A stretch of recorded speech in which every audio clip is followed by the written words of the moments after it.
Hey all, GTC here, and today we're going to be taking a look at the Rebalance Pass developer blog that Fatshark just released yesterday. Fatshark has actually come out and said that they're going to be rebalancing some of the classes and weapons in Vermintide, and this is honestly something I didn't expect, so I'm excited to see what they're going to change. So without further ado, let's just go ahead and get straight into it. The first career they're going to be bringing changes to is Pyromancer. Praise be to Akshi and everything else. Pyromancer has been one of the weakest classes in Vermintide for as long as I can remember, and she desperately needs changes. So what changes are she getting? First and foremost, Valen's Doctrine is now an actual passive. She is no longer slowed from overcharge, which is fantastic and something that she's needed for a long time now. They've also reduced the Burning Head cooldown. Her ultimate now has a shorter cooldown, which is also great. And they have a new perk, One with Akshi. 50% increased max overcharge, which is going to allow Pyromancer to cast more spells. Keep in mind, they did not say a talent. This is a perk. This is basically a new passive effect that Pyro is going to have on her the entire time, which is going to make her more of a ranged focus casting class instead of, the jack of all trades we've gotten to know her as. Something that's actually kind of interesting is Fatshark's ideals, I think is the word, when it comes to balancing Sienna's careers. Personally, I've always said that Battle Wizard is the ranged-heavy class that should be focusing on spell casting, Unchained is the melee-heavy class that should be focused on melee, and then Pyromancer is kind of the jack-of-all-trades who does a little bit of both. They agree with me when it comes to Unchained here, but they actually switched Pyromancer and Battle Wizard, thinking Pyromancer to be more of the ranged spell-casting side of Sienna, which I actually don't have a problem with, because I really, really like this increased max overcharge for Pyro. I think that's going to lead to some interesting builds and some interesting kind of playstyle specifically when it comes to Pyro. So I'm all for that. They replaced Valen's Doctrine with Flame Strike's Tutelage. Sienna gains 80% reduction on venting damage, and each nearby enemy decreases the damage reduction by 20%. Essentially, this seems to be kind of like a veteran-esque perk that's been carried over from Darktide. Whenever she vents away from enemies, she gains stacking damage reduction up to 80%, where she's only going to be taking 20% of the initial venting damage, which is really, really good and is going to allow her to cast a lot more, and is going to synergize really well with the One with Akshi perk. Exhaust, which is the Burning Head removes all overcharge, which was one of the worst level 30 talents, and I'm glad is being replaced with Dissipating Rictus. The Burning Head grants 50% charge speed, and get this, overcharge explosion immunity for 12 seconds. Now, I don't know if this overcharge explosion immunity necessarily means that she just cannot explode for 12 seconds, period, or if she can still overheat and explode herself, but she just doesn't die. If it's the latter, we might see some really interesting and honestly quite funny builds of people building like ranged power to purposefully overheat themselves, then walk into the middle of a horde and blow themselves up to survive and deal like massive nuking AoE damage. I don't know if that's actually going to be possible or like be worthwhile to build for, but we'll just have to see. They also just increased the duration of Deathly Dissipation, which is somewhere over here. Killing a special stops your spells from generating overcharge for 10 seconds, so that's going to be lasting for longer. They increased the power bonus from On the Precipice, so there's going to be more power when you're above 75% overcharge, and they also increased the max power bonus from Ride the Firewind, so up from 1% to more than 20%, essentially. Overall, these are some fantastic Pyromancer changes that I think are really going to help Pyromancer feel much more impactful in a game, and is going to actually, you're actually going to have a reason to play Pyromancer over Battle Wizard now, which is fantastic. I love these changes, and I cannot wait to play with them. Next up is Outcast Engineer. Fatshark has said that Engineer is weak as well as a little clunky to use in his current iteration, and are hoping to fix that with this little rework. What are they reworking, though? The first thing is his health. They are increasing his base health from 100 to 125, which is really going to help his survivability just kind of in general, because he's one of the squishiest, if not the squishiest career in the entire game. And especially now when you put on 20% health on the necklace, he's going to have plenty of health to survive without needing constant babysitting, which is awesome. They're also increasing the Gromroll plated shot damage, which was supposed to be his like elite armor killing talent, but didn't really do that because the damage is so low. So hopefully now this is actually going to be the elite armor killing talent. They're also increasing the base fire rate of linked compression chambers, which is awesome. I have no complaints there. But they are reducing the crank gun starting fire rate, as well as the fire gain rate per shot, which I'm assuming... I'm not entirely sure why they're doing this because this reads as a nerf at first, but I'm assuming it's because of the other buffs that he's getting, which are coming up next, which are in regards to his build pressure. Basically, whenever he holds reload, he cranks and he builds, like pressure, which reloads his gun. They're changing that so that build pressure no longer loses stacks while firing, which I assume what that means is that when you are holding left click, the countdown timer is going to pause. I actually don't know if this is how it works. I'm just speculating, but that's what I kind of envision is going to happen. And then on top of that, you can also build pressure while on your max ability bar, which allows you to constantly keep those stacks up. On top of that, your build pressure stacks are no longer lost on top of a full bar, which means you can constantly keep those stacks up at a full bar. Leading shots is also being replaced. Leading shots is every 4 ranged attacks. Every 4 ranged attack is a guaranteed critical hit. That is being replaced with Ingenious Ordnance. Barden creates a bomb every 80 seconds, and explosives no longer deal friendly fire damage. I'm also assuming that means that he can't hurt himself with his bombs, but I'm not entirely certain. But if that's the case, that basically means that this talent that's replacing leading shots is going to be kind of like Barden's panic button talent, and is going to give Outcast Engineer an ability to basically like have a get out of jail free card like with the shout abilities in the game, and make space for himself by bombing himself at his feet, which is awesome. Head Full of Steam now grants attack speed instead of power. So basically, upon reaching 5 stacks of pressure, you're going to gain attack speed for 10 seconds instead of power, which is actually great because power is nice, but attack speed is actually better for both offense and defense because, of course, faster attack speed means more damage per second that you're doing, as well as more attack speed also means more stagger, which means that you're harder to hit. Superior Gaskets is also getting a rework, though. Instead of pressure not being lost over time and each stack of pressure granting attack speed, each stack of pressure is going to grant 4% power, and pressure is now going to be lost upon firing instead of ticking down over time. Looking at this new Superior Gaskets, I actually think that this talent is now going to be the best in slot for the level 20 row because, consider this. With the new Superior Gaskets, pressure is no longer lost upon no longer lost over time, and is instead lost upon firing. So as long as you don't fire your crank gun, you're not going to lose stacks. Every single stack grants 4% power up to a maximum of 20% for 5 stacks, because it no longer says that a max stacks is reduced by 1. So I'm assuming you're going to have 5 stacks for 20% increased power. That's the other thing. It does not say that each stack of pressure grants ranged power. It just says power in general, which is going to be able to apply not just only to your crank gun, but also to your melee weapon, your ranged weapon, and also your bombs. So I think what people are going to do is just get max stacks of Superior Gaskets and just rock like a melee Barden build on Engineer to help make them more potent in melee, which is going to like actually be really, really huge, because 20% increased power is not an insignificant amount of power increase. And on top of that, if you decide to run Gromroll Plated Shot, that just might turn Gromroll Plated Shot into an absolute beast of a boss and super armor killer. Of course, these are all just speculations on my part, but if this works the way that I think it's going to work, it's going to be really badass, and I'm super excited to see it. Next up, Experimental Steam Capacitors is being replaced with Perilous Overclock.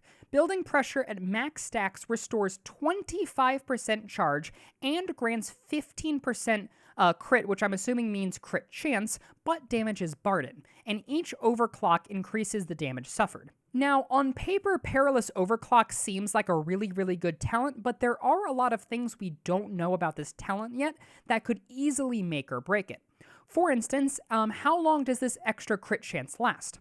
It also says it damages Barden. How much does it damage Barden by? On top of that, each overclock increases the damage suffered. How much more damage suffered how much more damage do you take per stack of overclock? And on top of that, do these overclock stacks decrease over time, or are they permanent throughout the entire match? Obviously, I don't know these things, we don't know these things yet, but depending on the answer to those questions, this could either be a really, really good talent, or it could be essentially like a noob trap. We'll just have to wait and see. They also buffed Bombardier, which now lets Barden start the mission with 3 bombs, and on top of that, Piston Power restores all stamina when triggered. Overall, though, I'm really happy with all of these Outcast NG changes. The extra health and the addition of Ingenious Ordnance is going to make Outcast Engineer a lot more independent and not require him to be babysat 24/7 to do his job. And on top of that, the changes to the talents are going to give him the much, much, much needed power with his crank gun that he's been so desperately needing all of these years. All in all, really good, and I'm excited to try this out.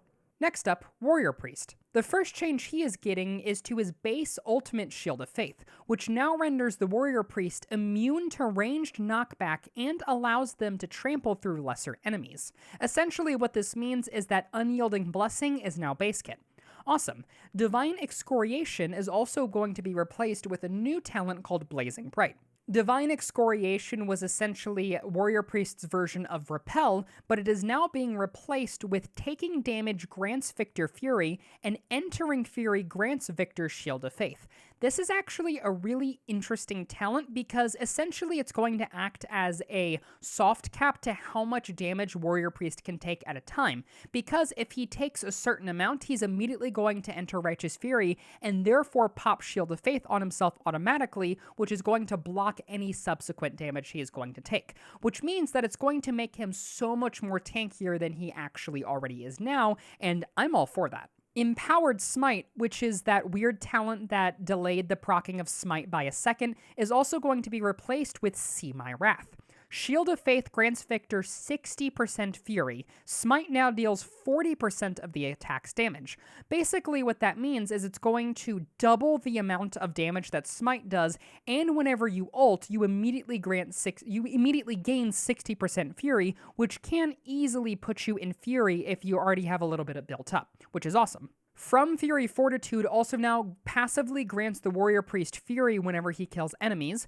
Prayer of Vengeance now grants the party power versus monsters instead of plus critical power, which is nice because critical power is useless. And now Unyielding Blessing is increasing the duration of the shield to 10 seconds and causes the shield to pulse when attacking.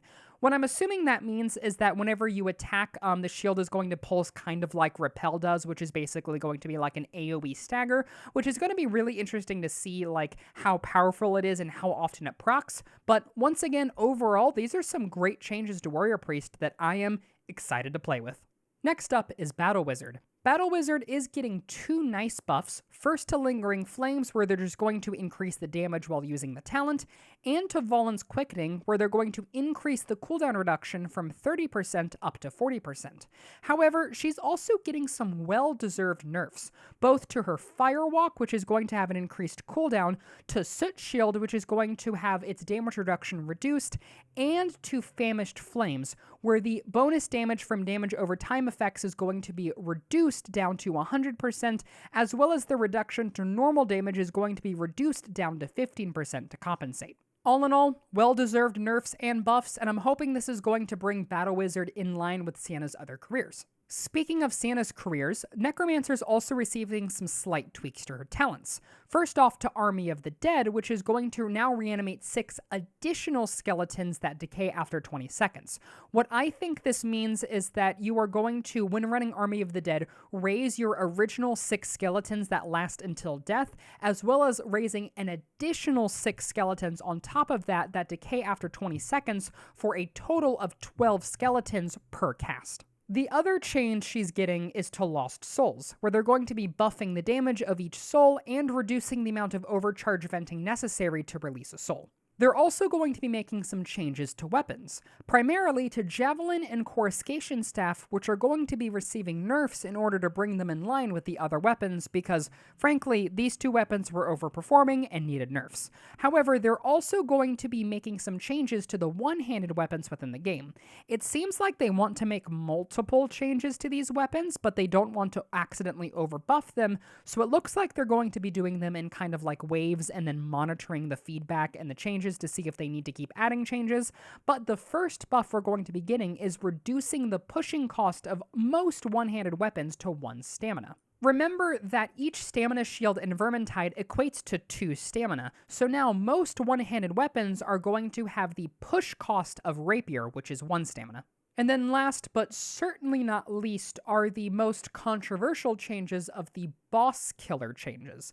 Essentially, Fat Shark seems to think that some things within the game are a little too good at killing bosses, and they have decided to reduce the boss killing potential of some of these things, primarily Grail Knight, Dual Daggers, and Bounty Hunter. I know these changes are controversial in the community, but here's my 2 cents.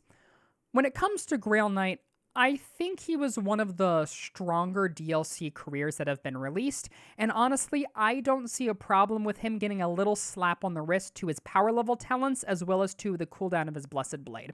All in all, I don't think it's going to affect Grail Knight that much, so I think he's gonna be okay in that aspect.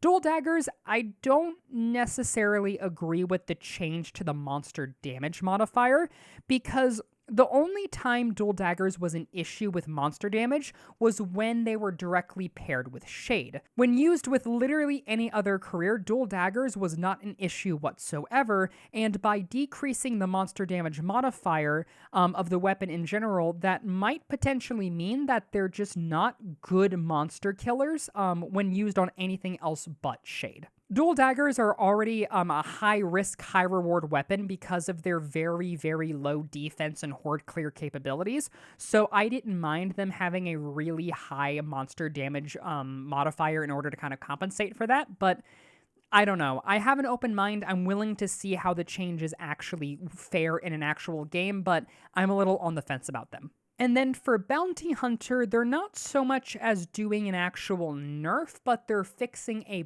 bug that was existent with Double Shotted. Essentially, each individual bullet would proc the cooldown reduction of Double Shotted and grant an 80% cooldown reduction instead of a 40% cooldown reduction. And they're changing it so that only one bullet can proc the cooldown reduction, but the cooldown reduction is being reduced or increased to 60% to compensate. I think the reason why this change is so controversial and is so weird to us Tide players at the moment is because if this was truly a bug that needed to be fixed like they say, why did it not get fixed like years and years and years ago when Double Shotted was first released? It's been in the game for so long at this point that it's essentially its own feature, so choosing to fix it now, years down the road, doesn't really make sense. I do have a theory as to why this is, though. What I think is that if you see how they've been balancing Darktide, they've been really reining in the ability to one-shot bosses or melt bosses in an effort to get bosses and monstrosities to be an actual legitimate threat. I have a feeling that when Fat Shark was making Darktide, they really, really didn't enjoy the fact that monstrosities in Vermintide were essentially a cakewalk and just a little bit of a speed bump because of how fast they died. So when they made Darktide and when they started to balance Darktide, they started to make these changes in order to prevent bosses from being a cakewalk because they actually want them to be a threat. And I think that this change to Double Shotted is a little bit of a kickback of that. Essentially, I think we're seeing a blend of two different balance philosophies and design philosophies kind of mixed together in one, or it's kind of a crossover, I guess is a better way to put it. All in all, is this going to absolutely gut Bounty Hunter and make him an F-tier class? No, I don't think so, especially because it's only really a 20% net cooldown, and a Bounty Hunter with Concentration Potion can still pretty much delete a boss. But it is just a very odd change that makes Bounty Hunter a little bit more of a gray area to play, considering that the real reason to play Bounty Hunter was the ability to basically delete bosses. And it's not double shot deleting bosses was a very easy thing to do. It was actually a very difficult thing to do because you had to hit headshot after headshot after headshot after headshot. You had to be skilled to pull it off, so there was a risk versus reward factor. I do think that if this change is kept in the game, I think that Bounty Hunter could use a little tiny bit of help in order to make him more appealing as opposed to the other classes, but that is pretty much a topic for another time. What do you think about these changes? Let me know down in the comments below. See you next time.